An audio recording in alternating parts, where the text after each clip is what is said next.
Shalom dari Jakarta, Indonesia.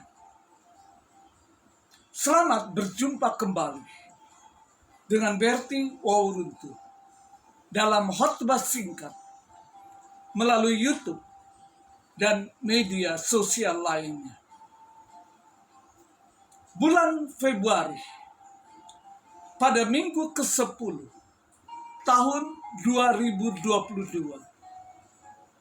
Khotbah singkat bertemakan relasi antara Tuhan Yesus dan saya. Namun pembahasannya pada 3 topik. Topik ke-27, menjadi anaknya, keluarga kerajaan Allah.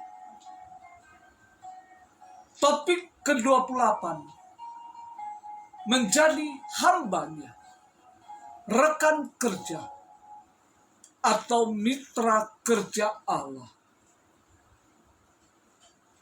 Topik ke-29, menjadi muridnya. Tuhan Yesus adalah guruku. Kita masuk ke dalam topik ke-27. Menjadi anaknya, keluarga kerajaan Allah. Mari kita buka Alkitab kita pada kitab Injil Yohanes. Yohanes 1 ayat 12. Tetapi semua orang yang menerimanya diberinya kuasa menjadi anak-anak Allah, yaitu mereka yang percaya dalam namanya. Bacaan kedua, 1 Yohanes pasal 3 ayat 1. Lihatlah betapa besarnya kasih yang dikaruniakan Bapa kepada kita, sehingga kita disebut anak-anak Allah. Dan memang kita adalah anak-anak Allah. Karena itu dunia tidak mengenal kita, sebab dunia tidak mengenal Dia.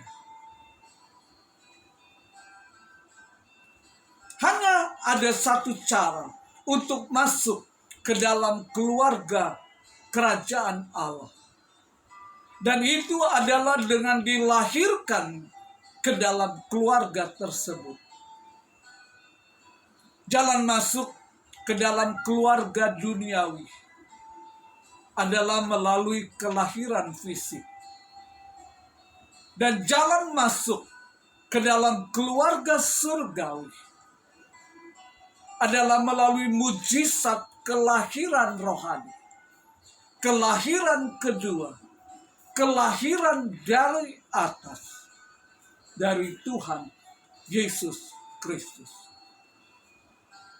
Sungguh sesuatu hal yang luar biasa bahwa makhluk-makhluk berdosa yang malang seperti kita ini benar-benar dapat menjadi anak-anak Tuhan yang Maha Tinggi.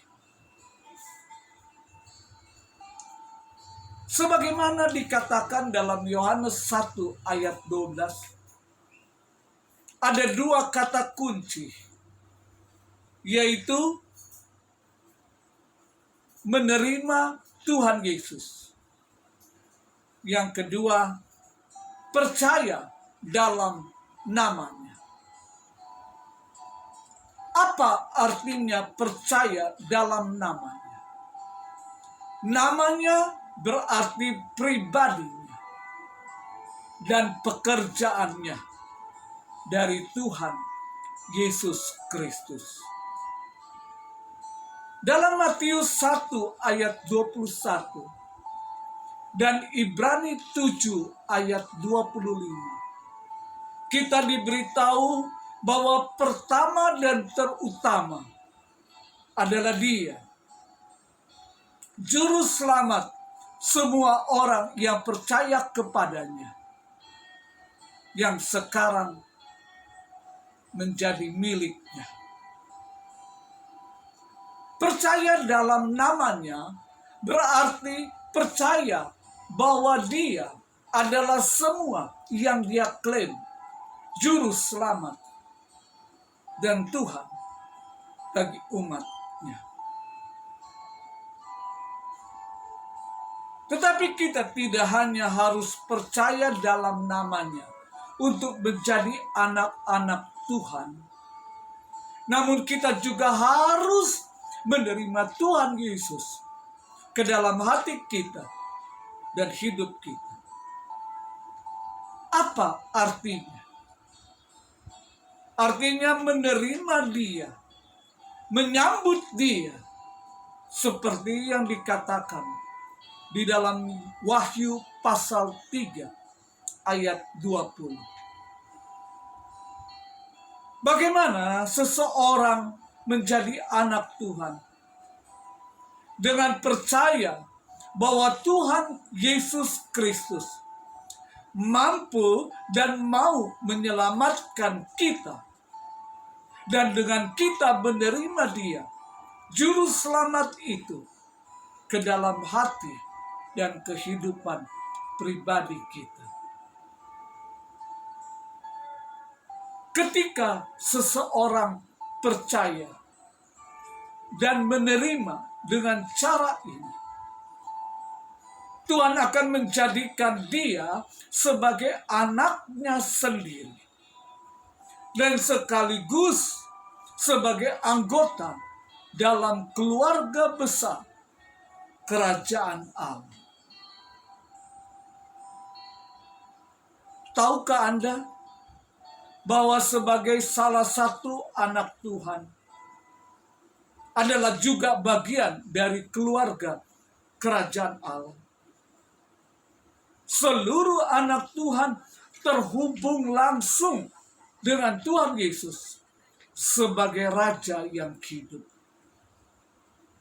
Memang Tuhan Yesus telah terangkat ke surga, namun Ia pergi untuk mempersiapkan tempat bagi para pengikutnya sebagai keluarga dan teman.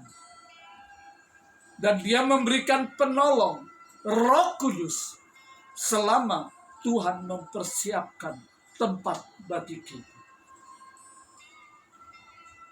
Kita, anak-anak Tuhan, tidak membutuhkan kerabat kerajaan untuk menjadi keluarga besar kerajaan Allah.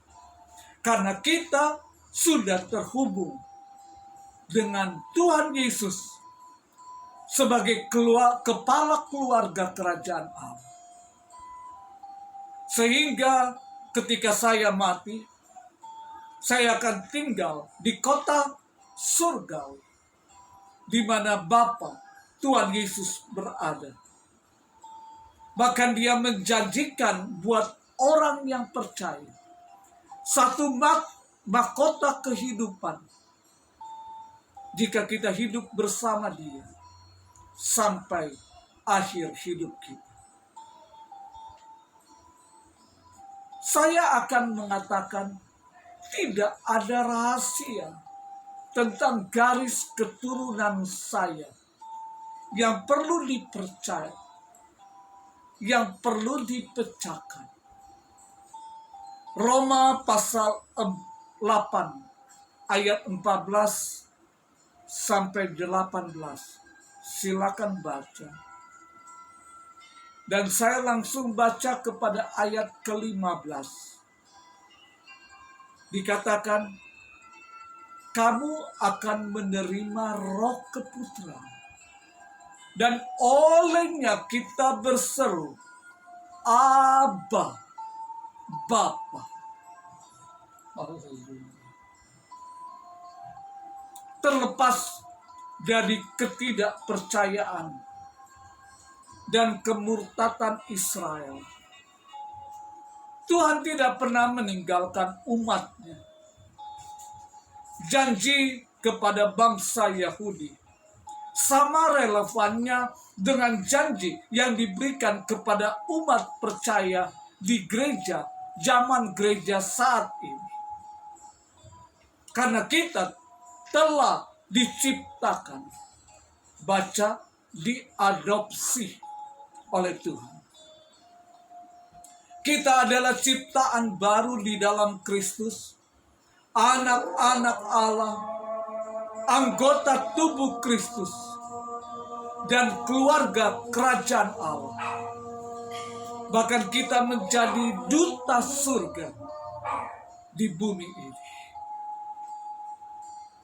Kata-kata penghiburan ini diucapkan oleh Tuhan kepada bangsa Israel dan juga dapat diterapkan secara setara kepada orang-orang Kristen saat ini. Jangan takut, karena aku telah menebusmu. Aku telah memanggil dengan namamu. Kau milikku. Perkataan jangan takut muncul di dalam Alkitab sebanyak 366 kali. Apa artinya? Satu kata jangan takut bisa kita pergunakan setiap hari, sehingga sepanjang tahun, bahkan dalam tahun kabisat, kita bisa terapkan.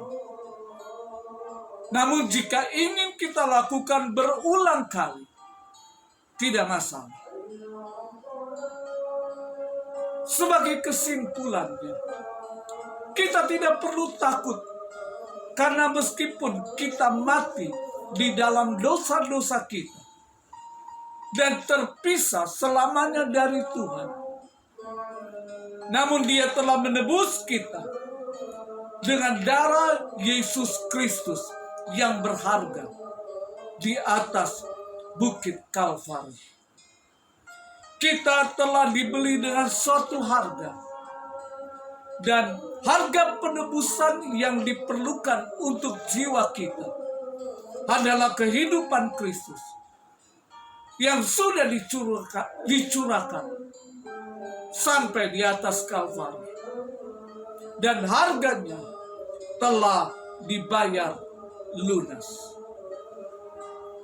Sebab itu ketahuilah, biarlah tujuan hidup kita sebagai anak Tuhan, sekaligus anggota keluarga kerajaan Allah, adalah muliakanlah Allah dengan tubuh. Sebagaimana dikatakan oleh Rasul Paulus kepada jemaat di Korintus, 1 Korintus pasal 6 ayat 20. Sebab kamu telah dibeli dan harganya telah lunas dibayar. Karena itu, muliakanlah Allah dengan tubuh. Terpujilah nama Tuhan. Terpujilah nama Tuhan Yesus kekal selama-lamanya. Ya Aba, ya Bapa.